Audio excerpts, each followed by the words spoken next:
The remote hearing of the Redistricting Committee for September 15th is called back to order.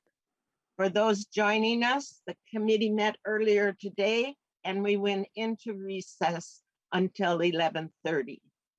This is our 6th listening session. We posted this meeting a month ago to give more public notice than usual, so people would be able to sign up and get a space on our agenda. This is a critical component of our work, and we value the perspectives each person offers. We welcome input from all Minnesotans. A few words on this for members of the public that are watching. We are holding hearings via Zoom at a variety of times to reach a wide range of people. We acknowledge that no schedule fits every person. So if people are not available to participate via Zoom or during these times, the option to submit written testimony is provided, and the committee will accept written testimony through the month of September. We ask that the testimony be limited to 3 to 5 minutes to provide opportunity for everyone who wanted to testify. Given the number of people who did sign up, we do have some extra time if people want to take a little bit longer. Written testimony containing recommendations will be posted on the Redistricting Committee website. We will accept written testimony, as I said, through the end of September. The purpose of these public input sessions is for members to listen to what the public has to say. Unless it is for purposes of clarification, we will hold our comments to hear everyone who wants to come and testify. We have 2 hours blocked, and we are going to start as we started with the other congressional districts that came before us, with a short summary of what's changed between 2010, 2020, the new census that took place in 2020, and the data that we have received that has changed our congressional districts and our county arrangements. Dr. Susan Brower is a state demographer whose office with the Department of Administration, and she will start our meeting this afternoon for CD2, and she will give a brief summary of the things I just talked about. Welcome back, Ms. Brower, Dr. Brower. Thank you. Let me share my screen here. Again, for the record, my name is Susan Brower, the state demographer from Minnesota. I work in the Department of Administration. Good morning, everyone. Let's talk about Congressional District 2 and the changes that we have seen in the last decade. So for Congressional District 2, the population grew by 68,967 people over the last 10 years. The district's population of 731,958 is about 19,000 people above the ideal size for 2020, which, as we've heard before, is just over 713,000. So if the committee does choose to keep the district similar to what was created in 2010, it will need to contract in geographic and population size by that amount, by 18,646 people. And here's a map of the districts, the second district. It spans from the southern part of the Twin Cities metropolitan area along the Wisconsin border and southward towards less populated, more rural areas of the state. It includes all of Scott and Dakota County, all of Goodhue and Wabasha, and parts of Rice and southern Washington County. The vast majority of its population is in the northernmost part of the district, in the large suburban cities like Lakeville and Eagan, up there on the north.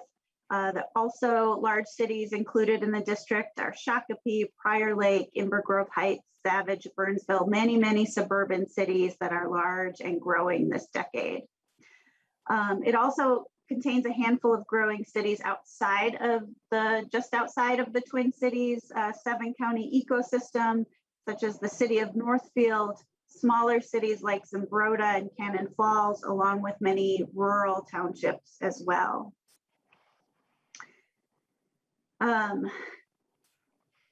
In addition to the population being concentrated in the northern part of the region, the growth was concentrated there as well. So it's not just the population, although that's true, it's also that the growth that happened really is concentrated in that northern part this decade as well.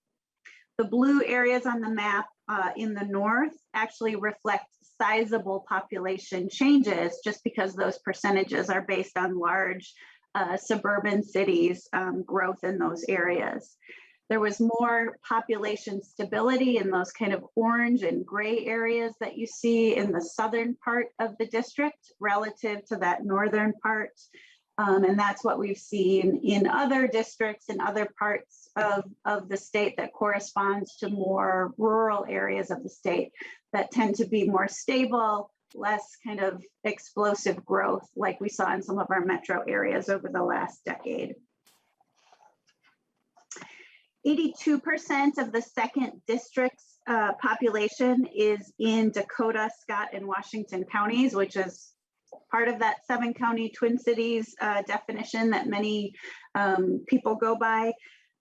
There's other ways, of course, to define the Twin Cities metro, but if we're talking about the 7-county metro, 87% of this district is within that Twin Cities region. I mentioned that Northfield, which is in Rice County, is another sizable city outside of the Twin Cities. There's a number of much smaller cities like Zumbrota and other rural areas of Goodhue and Wabasha counties outside of that Twin Cities region as well. So I shared earlier that this district grew by about 69,000 people. You can see that number here when you look at the total difference. It's 68,967.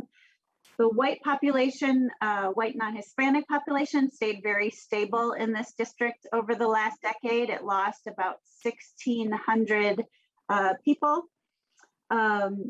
This is the result of population aging. It's what we've seen in many other districts. It's what we've seen for the state overall, just kind of the dynamic of population aging playing out. And at the same time that we've seen a decline in the white non-Hispanic population, we've seen growth in almost every other group, BIPOC group within this region. BIPOC communities make up 24% of this district, so right on par with the state's average for the state overall. The Hispanic or Latino population is the second largest racial ethnic group besides white in the second district, and it grew by about 18,000 residents. You can see that the Black or African American group grew by a sizable amount as well, as did multiple race groups, and to a lesser extent, the Asian population as well, although you can see that that population is quite large as well in this district. Race is just one way that communities of interest are defined, but it is one of the ways that the census collects and helps define that. But there are many other ways I think we may hear about that communities of interest can be defined. This is what we can see quantitatively in the census data. I just want to note a couple of changes based on the data as maps are drawn and as we're thinking about different communities and how we measure them moving forward. One is that the census changed the way that it collected race and ethnic data this last census. allowing people to have more opportunity to write in multiple races. And so we did in fact see an increase in the number of people who identify as belonging to more than a single racial group. It reflects better, according to the research, the way that people understand themselves. So that's a good thing. It's an improvement. We also believe that there is a true change in the number of people who are multiracial, in addition to it being just a measurement issue with the census. And so we saw this increase. There have been some other data considerations as well. The 2020 census was taken during a worldwide pandemic. It upended many census operations and made it difficult to collect data. Many of the plans that the Census Bureau had to collect data had to be changed quickly on the fly. And so we want to be careful that if we see anything in the data that doesn't look quite right, that we investigate that. And so if you do see any of these things as you're looking at the data or as you're drawing maps, please do bring them to our attention. There was a great deal of uncertainty around the quality, around the data collection, which brings issues around data quality to the fore. We will continue to follow the research on that to see if the data are the same quality that we've had in past censuses. But for the purposes of redistricting, the data that we have for redistricting are the data that we will have for redistricting. And so I just want to kind of make that as a side note that quality may be an issue. And then finally, the Census Bureau instituted something called differential privacy, which is a new method to protect the privacy of individual respondents on the census. And while protecting privacy is a good thing, we want to make sure that it didn't create any inaccuracies that could have impacts for redistricting or for other uses of the census data. And so keep an eye out for irregularities, and we will do our best to track down kind of the source of those to the extent that we are able. And with that, Madam Chair, those are the remarks that I've prepared to kick things off. Thank you. Thank you very much. It's very concise, but very informative also. Matt Gehring is next, and he's going to tell the members again what the timeline is, and we've pretty well got that in our minds now, but the new people that are listening from District 2, Congressional District 2, haven't heard these deadline dates yet. And so, Mr. Gehring, will you please give us a brief summary of the timelines? Sure, Madam Chair, for the record, Matt Gehring from the Nonpartisan House Research Department. I'm just going to walk through quickly, as you said, a refresher for all the committee members, but for those in the audience who might be new to it, just a quick walkthrough of the responsibilities in the redistricting realm, as well as the deadlines that are coming. There's this handout that I'm going to walk through is included in the committee materials on the website.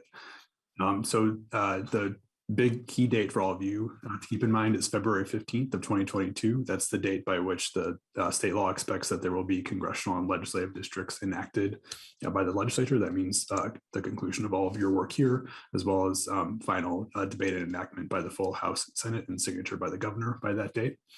You'll see in this chart that there are, following February 15th, a couple of other important dates that will come up, one in March and one in April. The March and April dates are the first dates that apply to the local government redistricting process. We'll talk about in just a second. So once the legislative and congressional district boundaries are complete, there is work that is required at the local level to conform precinct and ward and other local district boundaries for the next cycle. And you see the dates on this chart for that work to be completed. The election cycle at which all of these new districts and boundaries have to be used is the 2022 cycle. So the first time that you'll see these districts in place will be at the August 9th, 2022 state primary election. The second page of the handout just itemizes out some different layers of responsibility depending on the unit of government you're affiliated with.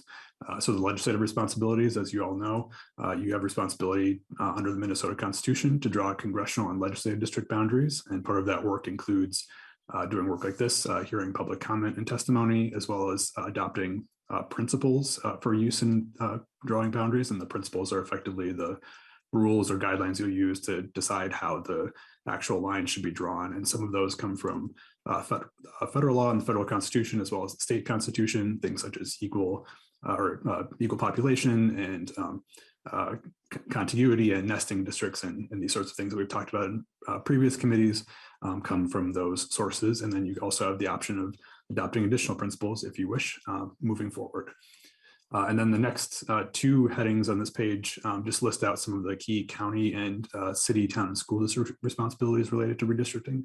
I'm not going to go through them individually, but just to point out that the bullet points there include some statutory citations for information on how that process works, including standards for how local government districts have to be drawn, the process for that to occur, and what happens if that work doesn't occur by the required deadlines.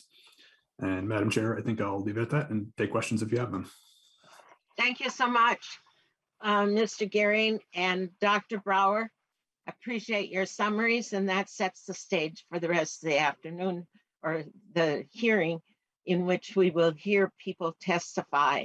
Sometimes people talk about communities of interest, and at the July meeting of the National Conference of State Legislatures, Wendy Underhill presented a new definition of communities of interest for these times. The definition that she gave to the NCSL was communities of interest are geographical areas such as neighborhoods of a city or regions of a state where the residents have common demographic and or political interests that do not necessarily coincide with the boundaries of a political subdivision, such as a city or county. So when people are talking about communities of interest, they aren't talking about necessarily about a specific group in a particular geographic area. They might be talking about something bigger. And we should keep that in mind as we listen to the testimony of the people that are coming before us. 7 people have signed up. There has been some written testimony for the CD2 hearing, and that has been posted. But let us begin to hear from the 7 people that signed up to come before us so that we can listen to their ideas about what should happen to the cities and towns that are currently in Congressional District number 2. We'll start with Leslie Martin. Good morning. Welcome to the committee. Thank you. Good morning, everyone. And thank you for the opportunity to speak on redistricting. I live in Mendota Heights, and I was fortunate to learn about justice from my parents. In addition, my faith commands me to pursue justice, and I'm here today because of concerns regarding justice that I have about redistricting. First, I think that Minnesota must follow the lead of other states that are ending the gerrymandering of the incarcerated. Currently, the incarcerated are counted in the district where they are imprisoned. It would be preferable, in my opinion, and obviously in some other states, to count them according to their last known address. Why? I've been doing some reading on the website of the Sentencing Project, which is a nonprofit organization. The Sentencing Project reports data from the government showing that people of color, particularly Black people, are stopped by police more often, detained, arrested, convicted, and incarcerated at rates significantly higher than white people for the same crimes. Therefore, counting the imprisoned as we currently do disproportionately affects the Black community and other communities of color.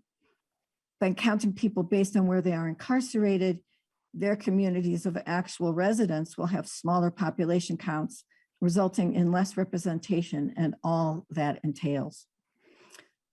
My second concern has to do with communities of color in general, including Indigenous and tribal communities, as well as low-income communities.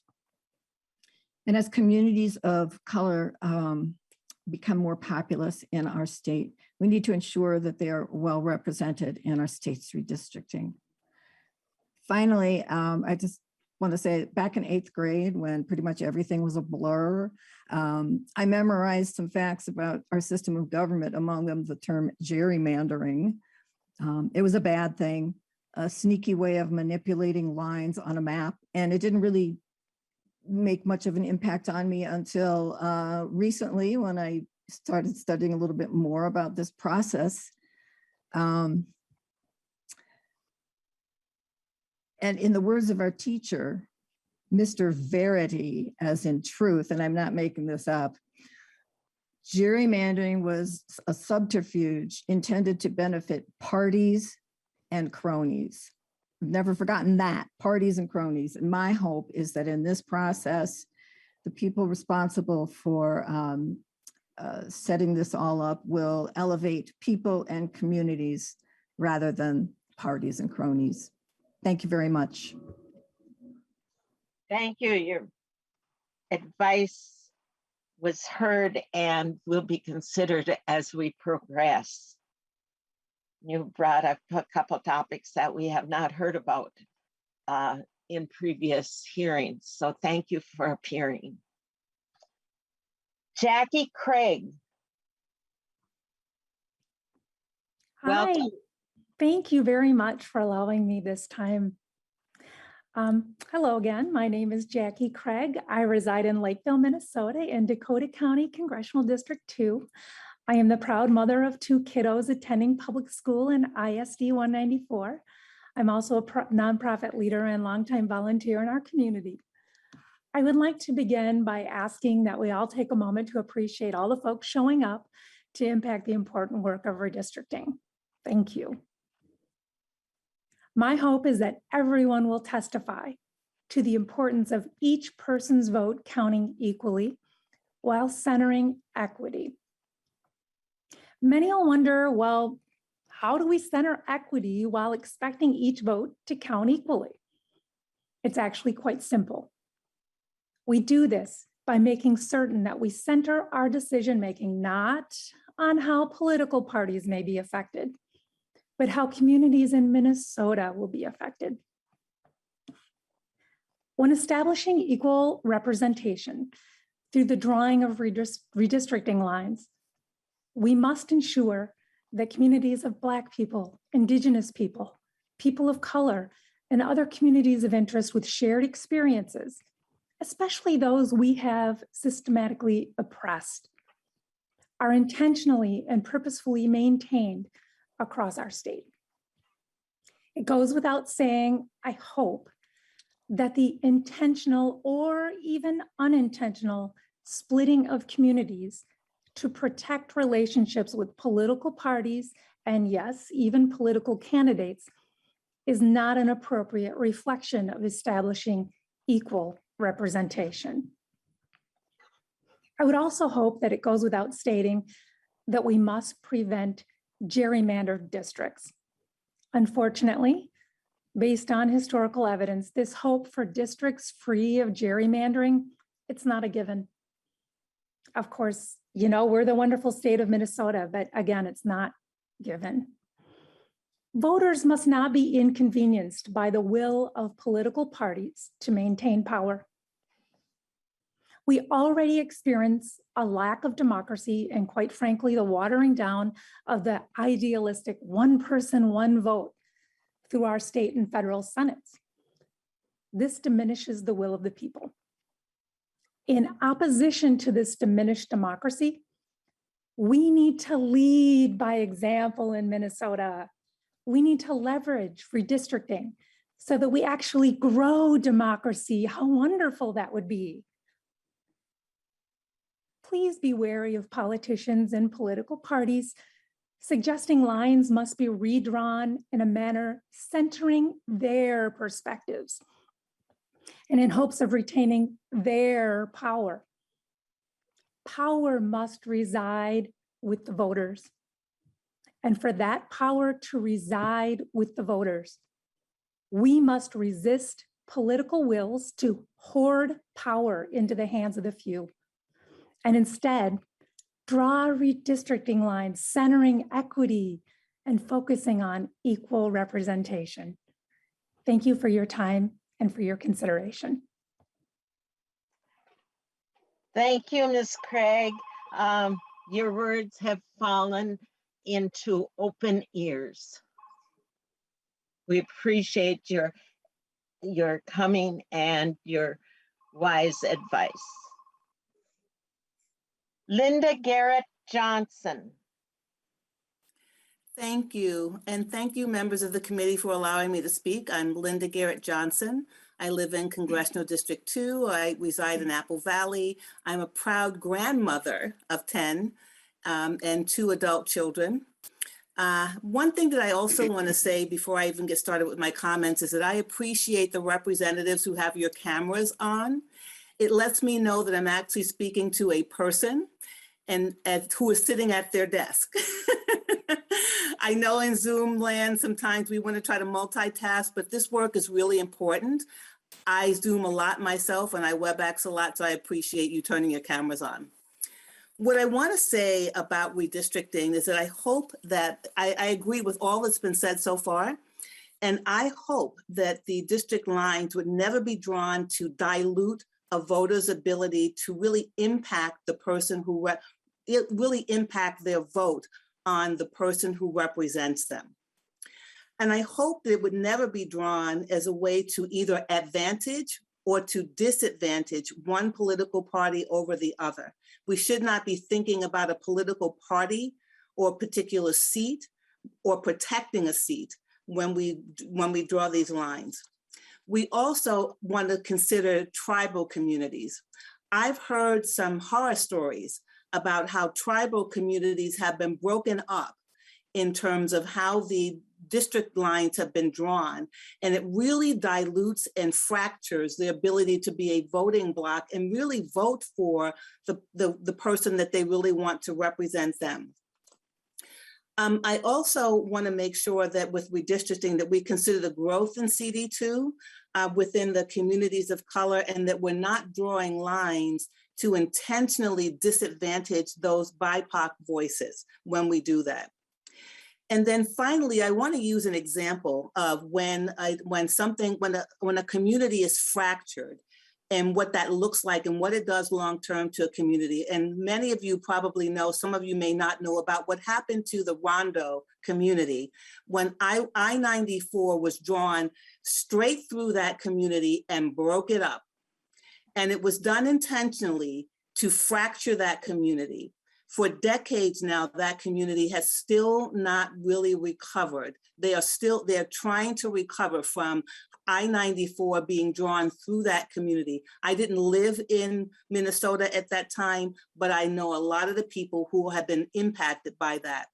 I want us to remember I-94 and the Rondo community when we're thinking about drawing district lines so that we don't create another Rondo somehow when we do redistricting. And thank you for allowing me to speak. Thank you very much, Ms. Garrett Johnson. We appreciate that your efforts and the advice that you have given us. We made some steps forward on the Rondo community in the last session. And so we're very excited about that. But that was in a different committee. And so here we are in the redistricting committee, and your words also fell on open ears. Roz Peterson. Welcome, Representative much. Peterson. Thank you, Chair Murphy, members and staff. My name is Roz Peterson, and I'm a former member of the House and served on the Local Governments Policy Committee. I appreciate the opportunity to share my viewpoints on redistricting. I represented the communities of the suburbs Burnsville and Lakeville. However, I grew up in Minnetonka and I went to Wayzata High School, which is located in Plymouth. I'm a commercial realtor who focuses mostly on the South Metro, but also have properties in Hopkins and Bloomington as well. My perspective is from the suburban viewpoint. So Burnsville has over 61,000 people. Lakeville has nearly 70,000 people. In the current district where I live, Burnsville is represented by people who did not live in Burnsville 60% of the time in the last 10 years. In fact, there have been many years there were no House members that lived in Burnsville, yet Burnsville is represented by 3 House districts. I think this is wrong. I believe a better solution is to keep House districts within the same city as much as possible in the suburbs, or follow other local government lines such as school districts. Recognizing that's not that simple, the next in line should follow major roads. A major road or even a minor collector road would be preferred over a low traffic city street. My current House district divides neighborhoods down a city street that is not contiguous to another neighborhood, and it just doesn't make any sense. In summary, please consider adding the process to determine House district lines in suburban areas. 1, they follow the city's borders first. 2, they follow school district boundaries. 3rd, they follow major collector roads. And 4th, if possible, if a portion of an adjacent largely developed city should need to be included, it should be at least 10,000 people or more to hinder gerrymandering. This process should be followed in the metro areas only, and I do not believe it pertains to greater Minnesota. Our community communications, whether it's a local newspaper or online media presence, is broken down by cities or schools. So it tends to be a better way to stay informed as a member and provide a more effective way to communicate with constituents. I believe that the legislature is the best place to make these decisions, not the court system. After all, who knows better than you? The House members who are closest to the people.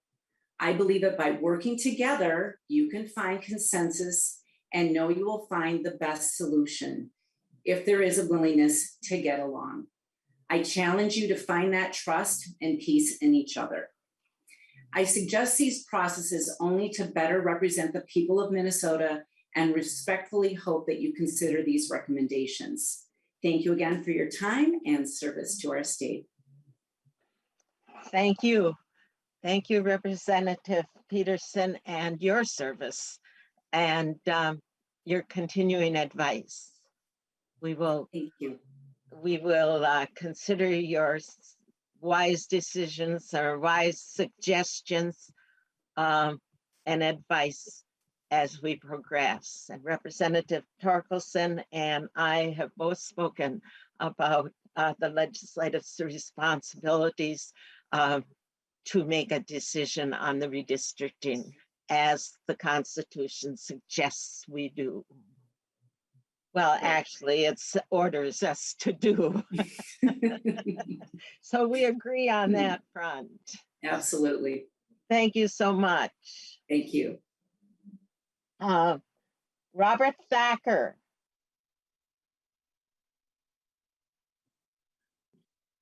Good afternoon. Thank you for asking me to speak to you. Hello, Madam Chair. My name is Bob Thacker, and I'm a resident of Northfield. I'm presenting today on why Northfield should continue to be considered a community of interest within the extended South Metro.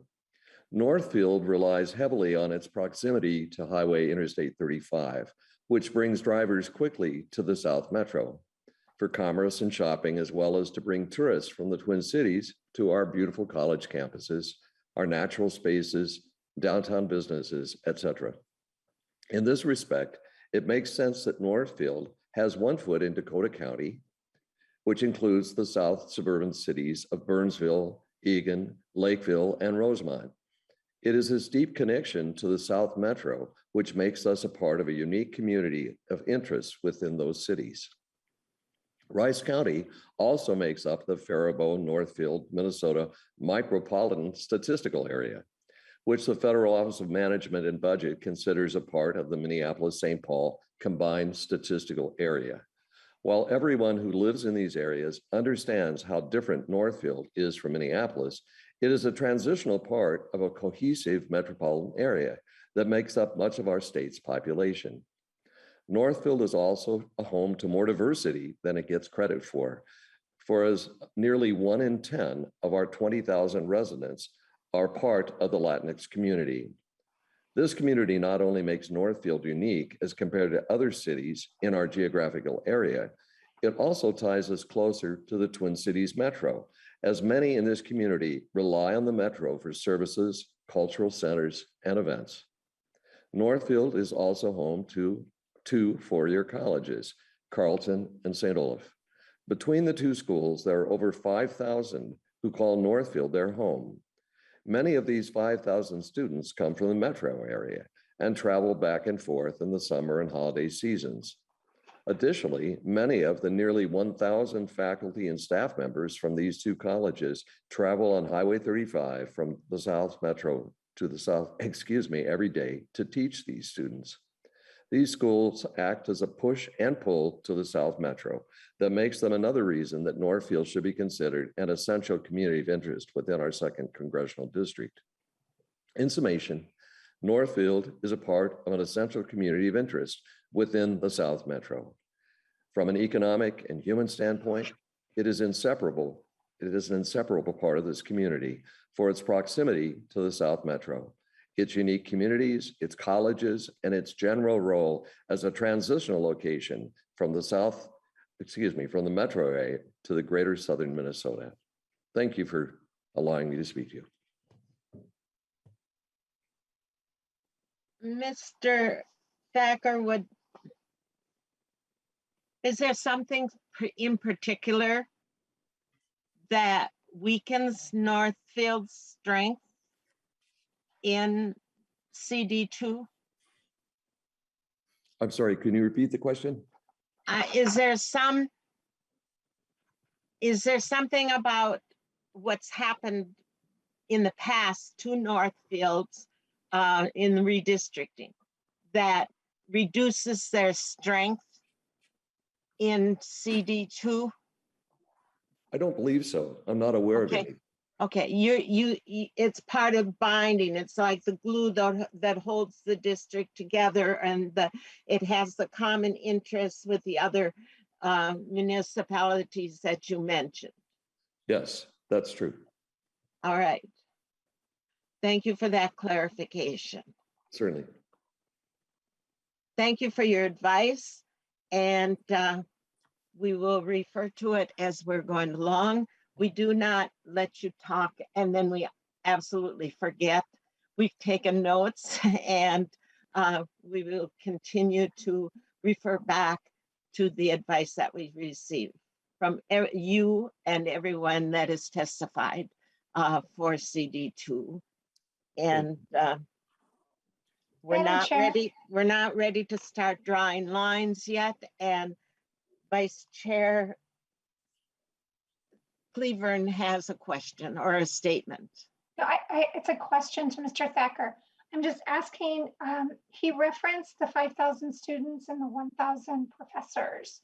Yes. Are you saying that those individuals are a community of interest as well as the Latinx community? So that would be 2 separate communities of interest within Northfield. Is that what you're saying? Yes. Okay, thank you. Mm-hmm. Very good.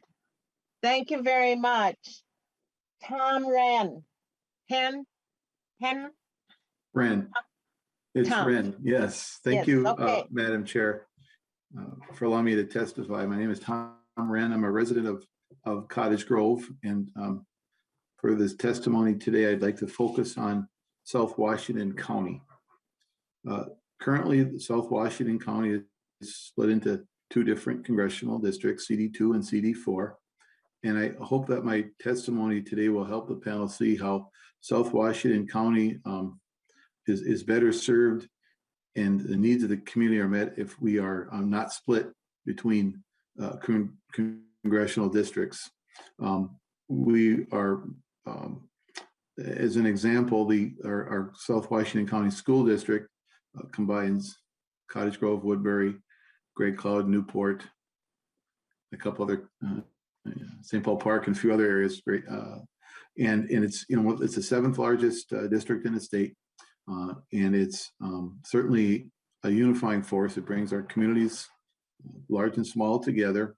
It's also the second largest employer in Washington County, and it certainly is an economic and educational force that serves us well in a unifying fashion.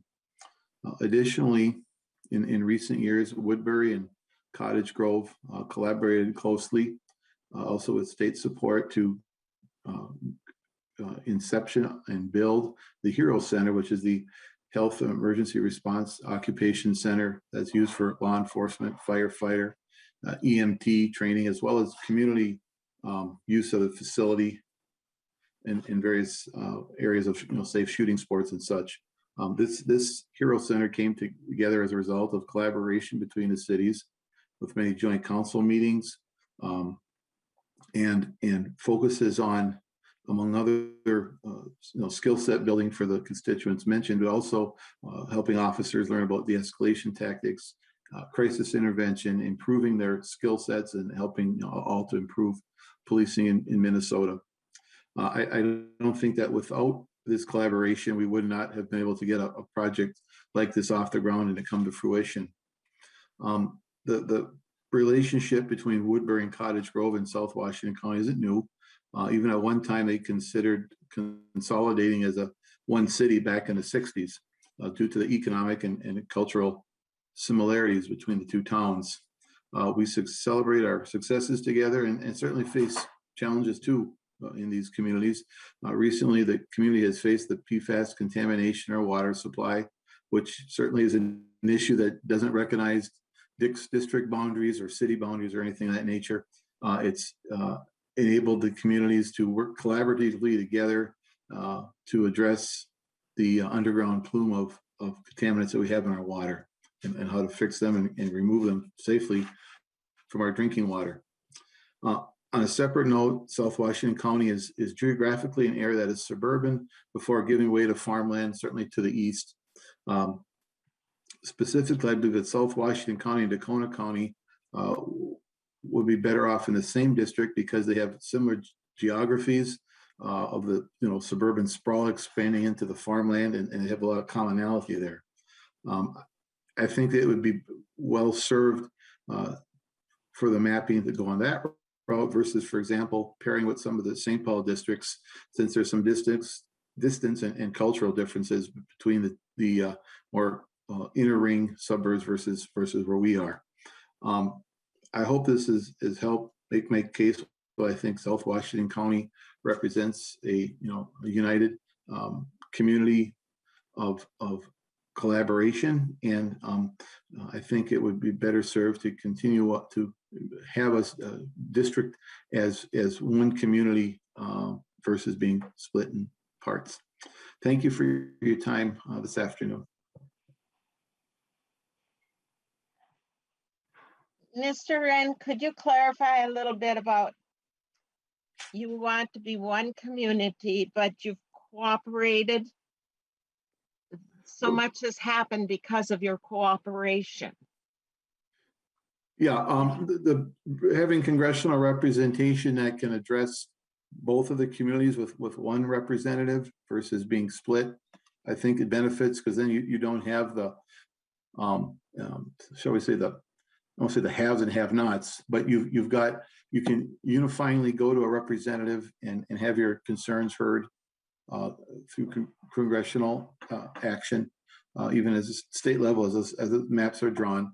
And I think that would better serve us. That we can get more of an ally.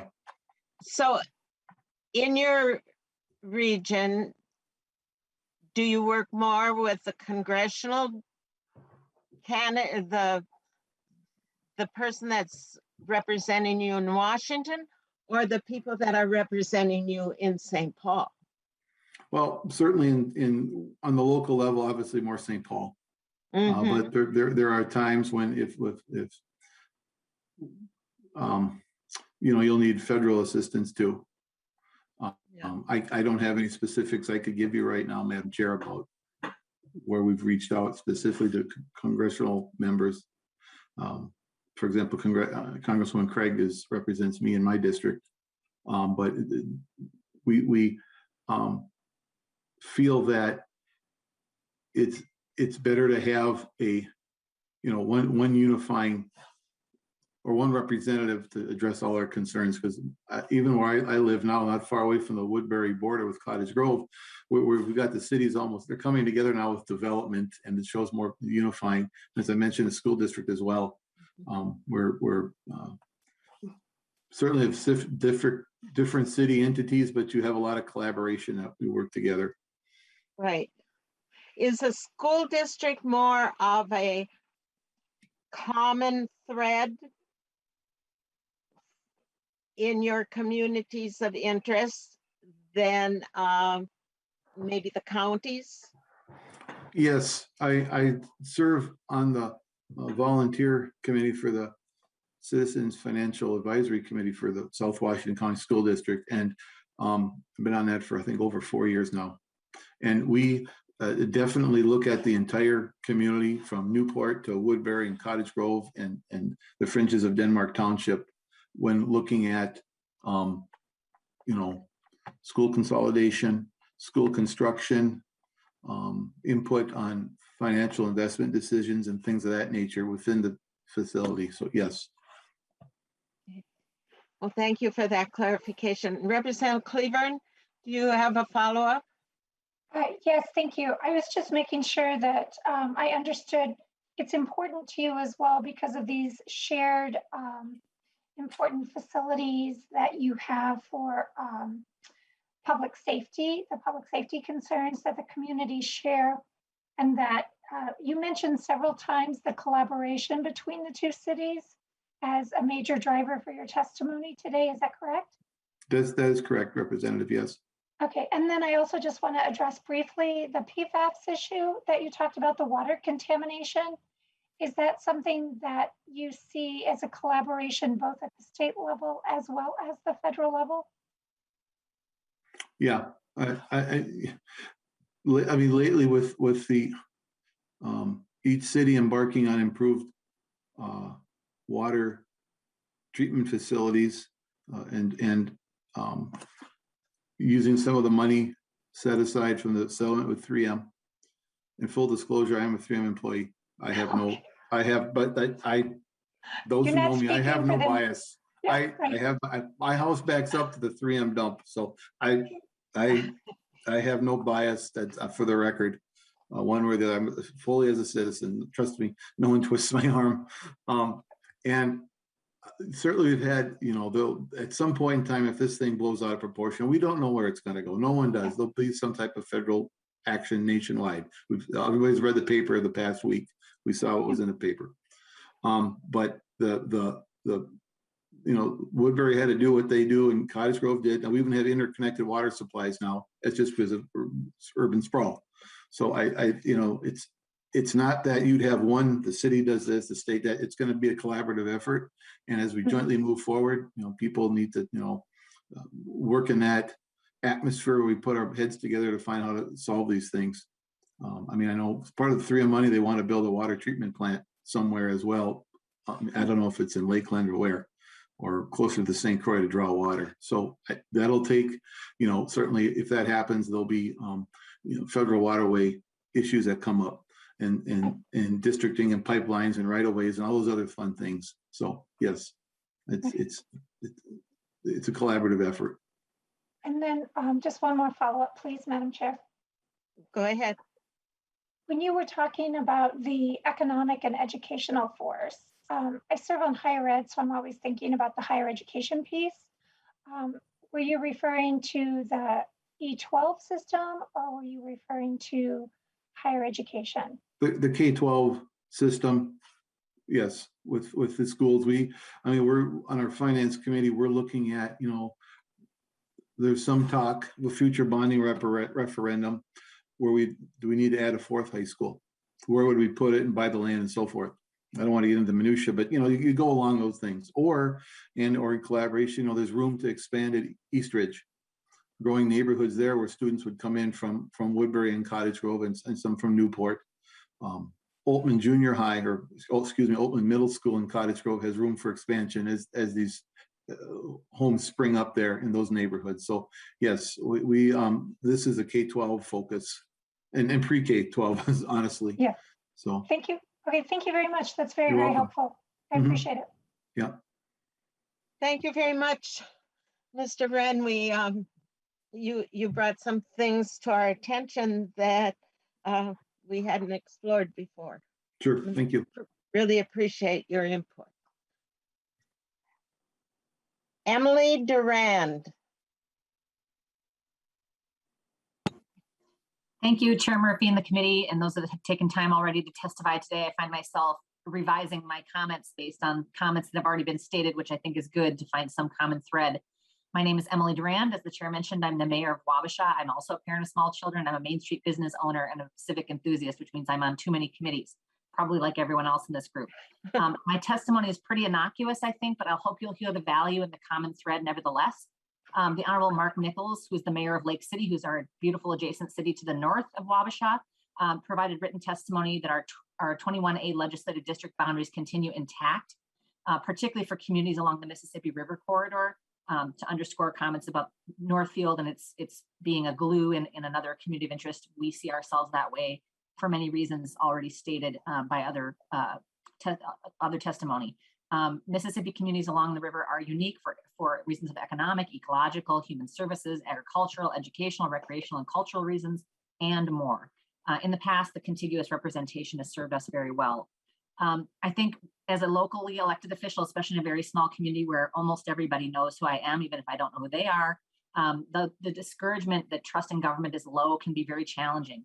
What I think is healthy with reference to some of the other communities that have been represented is when we as individual municipal office holders or school board members, when we really know our representatives and that they're serving our interests in a holistic way because they really understand our community of interest, and we enjoy that right now. So contiguous representation allows us to continue to work closely with legislators that really have a very good understanding of what our community's needs are. Even though the district is broad and varied, they understand us as a community of interest. We find that very valuable. I would concur with Representative Peterson and Mr. Wren about keeping districts contiguous along city limits, school districts, and even for us, and I think others have mentioned this, adjacent townships. Our school district is unique in the city of Wabasha. Our district is Wabasha-Kellogg. Wabasha is a city of about 2,500 people with a very small city of Kellogg near us with only a few hundred residents. But along the Mississippi, if you've been to Wabasha, you've maybe not been able to see that lots of our housing and therefore many of our residents live in Greenfield Township.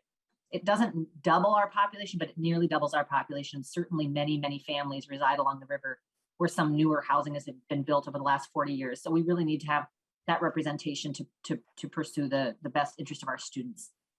So this is a challenge before us. I really appreciate the committee's time and leadership and commitment to this duty, and I have no further comment. Thank you. Thank you so much. We appreciate your input and that you signed up and came and gave us your view. And bringing in the townships is really important as one who used to live in the township that turned into a city. But little growth from rural Minnesota, I can identify with that kind of thing. But you have the Mississippi, and that's pretty great. Indeed. Thank you so much. Representative Cleburne? I would just like to take the opportunity to thank the testifiers today. There are several who testified that I did not ask questions of. but that doesn't mean that I was less interested in their testimony. It's just, I didn't need clarification. But the issues that were raised today are really critical, and I'm very thankful for the testimony of everyone who came today. It will help us do our jobs better. So thank you very much. Members of the committee, do you want to refer to any of the speakers and ask any questions or not? Seeing no hands. That completes the list of people who signed for our second Congressional District list. Thanks to all people who submitted testimony in writing. The members will refer to the postings that come in the future, as well as the ones that have been sent before today. All people can look at the testimony that has been submitted to the committee by looking at the Redistricting Committee website.